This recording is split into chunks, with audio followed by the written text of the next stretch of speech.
ಅನುದಿನ ಆಹಾರ ಫೆಬ್ರವರಿ 13 ಶುಕ್ರವಾರ.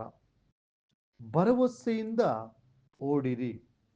1 ಕೊರಿಂಥ 9ನೇ ಅಧ್ಯಾಯ 26ನೇ ವಚನ. ಹೀಗಿರಲಾಗಿ ನಾನು ಸಹ ಗುರಿ ಗೊತ್ತಿಲ್ಲದವನಾಗಿ ಓಡದೆ ಗೆಲ್ಲಬೇಕೆಂದಿರುವ ಅವರಂತೆಯೇ ಓಡುತ್ತೇನೆ. ನಾನು ಗಾಳಿಯನ್ನು ಗುದ್ದುವವನಾಗಿರದೆ ಗೆಲ್ಲಬೇಕೆಂದವನಾಗಿ ಗುದ್ದಾಡುತ್ತೇನೆ. ಕೆಲವರು ಎಲ್ಲರೂ ಓಡುತ್ತಿದ್ದಾರೆ ಎಂಬ ಕಾರಣಕ್ಕಾಗಿ ತಾವು ಸಹ ಗುರಿ ಇಲ್ಲದೆ ಓಡುತ್ತಿದ್ದಾರೆ. ಕೆಲವರು ಓಟವನ್ನು ಪ್ರಾರಂಭಿಸುವಾಗ ಹೀಗೆ ಆಲೋಚಿಸುವುದುಂಟು, ನಾನು ಹೇಗೂ ಓಟವನ್ನು ಪ್ರಾರಂಭಿಸಿದ್ದೇನೆ, ಅದನ್ನು ಮುಗಿಸಿಬಿಡುತ್ತೇನೆ. ಇನ್ನು ಕೆಲವರು ಇತರರು ಓಡುವುದನ್ನು ನೋಡಿ ಅವರನ್ನು ಅನುಕರಿಸುತ್ತಾರೆ. ಇದೆಲ್ಲವನ್ನ ಸೂಕ್ಷ್ಮವಾಗಿ ಗಮನಿಸಿದ ಅಪೊಸ್ತಲನಾದ ಪೌಲನು ಆತನು ತನ್ನನ್ನು ತಾನು ಪರೀಕ್ಷಿಸಿಕೊಂಡು ಹೀಗೆ ಬರೆಯುತ್ತಾನೆ, ನಾನು ಅಸ್ಥಿರತೆಯಿಂದ ಓಡುವುದಿಲ್ಲ, ಗಾಳಿಯಲ್ಲಿ ಗುದ್ದಾಡುವವನ ಹಾಗೆ ನಾನು ಹೋರಾಟ ಮಾಡುವುದಿಲ್ಲ. ಹೌದು, ಭರವಸೆಯಿಂದ ಓಡುವುದು ಎಷ್ಟು ಅಗತ್ಯವಲ್ಲವೇ?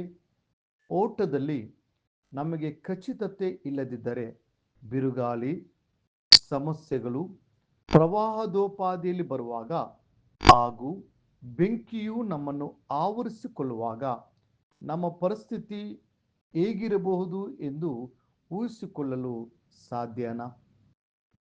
ಈ ದಿನ ನಾವು ಸತ್ತರೂ ದೇವರ ರಾಜ್ಯದಲ್ಲಿ ಜೀವಿಸುತ್ತೇವೆ ಎಂಬ ಭರವಸೆಯು ನಿಜವಾಗಿ ನಿಮ್ಮಲ್ಲಿ ಎಷ್ಟು ಮಂದಿಗಿದೆ?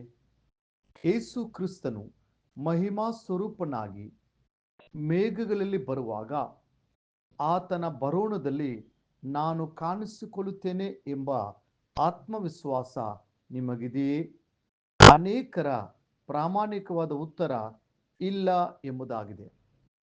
ಕರ್ತನು ಕಲ್ಲನ್ನು ಬರುವ ಹಾಗೆ ಬಂದರೆ ಇಂಥ ಜನರ ಪರಿಸ್ಥಿತಿ ಏನು? ಅವರು ಅನಿರೀಕ್ಷಿತ ಮರಣವನ್ನು ಅನುಭವಿಸಿದರೆ ಅವರ ನಿತ್ಯತ್ವದ ಸ್ಥಾನ ಏನಾಗಿರುತ್ತದೆ?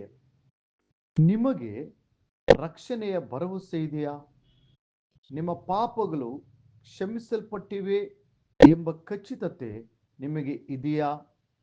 ನೀವು ರಕ್ಷಣೆಯ ಸಂತೋಷದಲ್ಲಿ ನೆಲೆಗೊಂಡಿದ್ದೀರಾ? ನೀವು ಇನ್ನೂ ರಕ್ಷಣೆಯನ್ನು ಹೊಂದದೇ ಇದ್ದರೆ ಯಥಾರ್ಥತೆಯಿಂದ ಕೂಡಿದ ಪಶ್ಚಾತ್ತಾಪದಿಂದ ದೇವರ ಸಮ್ಮುಖಕ್ಕೆ ಬಂದು ನಿಮ್ಮ ಪಾಪಗಳನ್ನು ಆತನಿಗೆ ಅರಿಕೆ ಮಾಡಿರಿ ಹಾಗೂ ಯೇಸು ಕ್ರಿಸ್ತನ ರಕ್ತದ ಮೂಲಕ ಕ್ಷಮಾಪಣೆಯ ಭರವಸೆಯನ್ನು ಪಡೆದುಕೊಳ್ಳಿರಿ. ನಾವು ಪವಿತ್ರಾತ್ಮನ ಭರವಸೆಯನ್ನು ಪಡೆದುಕೊಳ್ಳುವುದು ತುಂಬ ಅವಶ್ಯವಾಗಿದೆ. ಆಗ ಅವರು ನಿಮ್ಮನ್ನು ಪೋಷಿಸುತ್ತಾ ತನ್ನ ಶಕ್ತಿಯಿಂದ ನಿಮ್ಮನ್ನು ಓದಿಸುತ್ತಾನೆ. ಆತನು ಅಡವಿಯ ಪುಷ್ಪಗಳನ್ನು ಸೌಂದರ್ಯದಿಂದ ಒದಿಸುವುದಾದರೆ ನಿಮ್ಮನ್ನು ಸಹ ಹೆಚ್ಚಾಗಿ ಒದಿಸುವನಲ್ಲವೇ? ಲೂಕ 11:13. ನಿಮ್ಮ ಕರೆಯುವಿಕೆ ಮತ್ತು ಆಯ್ಕೆಯನ್ನು ಖಚಿತಪಡಿಸಿಕೊಳ್ಳಿರಿ. ನಿಮ್ಮ ಜೀವನದಲ್ಲಿ ದೇವರ ಕರೆಯುವಿಕೆಯು ಸತ್ಯವಾಗಿದ್ದರೆ ಆತನು ನಿಜವಾಗಿಯೂ ನಿಮ್ಮನ್ನು ಪೋಷಿಸಿ ನಿಮಗೆ ಒದಿಸುವವನಾಗಿದ್ದಾನೆ. ಮತ್ತಾಯ 6:30ನೇ ವಚನ. ಅಬ್ರಹಾಮನು ದೇವರ ಕರೆಯುವಿಕೆಯನ್ನು ಹೊಂದಿಕೊಂಡಾಗ ತಾನು ಎಲ್ಲಿಗೆ ಹೋಗುತ್ತಿದ್ದೇನೆ ಎಂಬ ಮಾಹಿತಿಯನ್ನು ತಿಳಿದುಕೊಳ್ಳದೆ ಸಂಪೂರ್ಣವಾಗಿ ದೇವರಿಗೆ ವಿಧೇಯನಾದನು. ಇಬ್ರಿಯ 11:8ನೇ ವಚನ. ಅಪೊಸ್ತಲನಾದ ಪೌಲನು ಸಹ ದೇವರು ನಮ್ಮನ್ನು ಸೇವೆಗಾಗಿ ಕರೆದಿದ್ದಾನೆ ಎಂದು ಹೇಳಿದ್ದಾನೆ. ಅಪೊಸ್ತಲ ಕೃತ್ಯಗಳು 16:10ನೇ ವಚನ.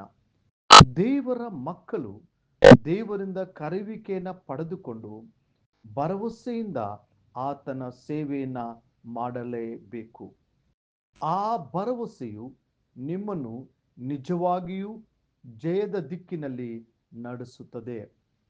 ಮುಂದಿನ ಅಧ್ಯಯನಕ್ಕಾಗಿ ದೇವರ ವಾಕ್ಯ. ಒಬ್ಬನು ಮಾಡಿದ ಅಪರಾಧದಿಂದ ಮರಣವು ಉಂಟಾಗಿ ಆ ಒಬ್ಬನ ದೆಸೆಯಿಂದಲೇ ಆಳುವುದಾದರೆ, ದೇವರು ಧಾರಾಳವಾಗಿ ಅನುಗ್ರಹಿಸುವ ಕೃಪಾದಾನವನ್ನು, ನೀತಿ ಎಂಬ ವರವನ್ನು ಹೊಂದಿದವರು ಯೇಸು ಕ್ರಿಸ್ತನೆಂಬ ಈ ಪುರುಷನ ಮೂಲಕ ಜಯಭರಿತರಾಗಿ ಆಳುವುದು ಮತ್ತು ನಿಶ್ಚಯವಲ್ಲವೇ? ರೋಮ 5ನೇ ಅಧ್ಯಾಯ 17ನೆಯ ವಚನ. ಈ ದಿನ ಓದುವ ದೇವರ ವಾಕ್ಯ. ಮುಂಜಾನೆ ಯಾಜಕ ಕಾಂಡ 14ನೇ ಅಧ್ಯಾಯ.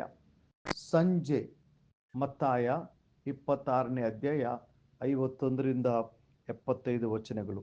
ಕರ್ತನು ನಿಮ್ಮನ್ನು ಆಶೀರ್ವದಿಸಿ ಕಾಯಲಿ.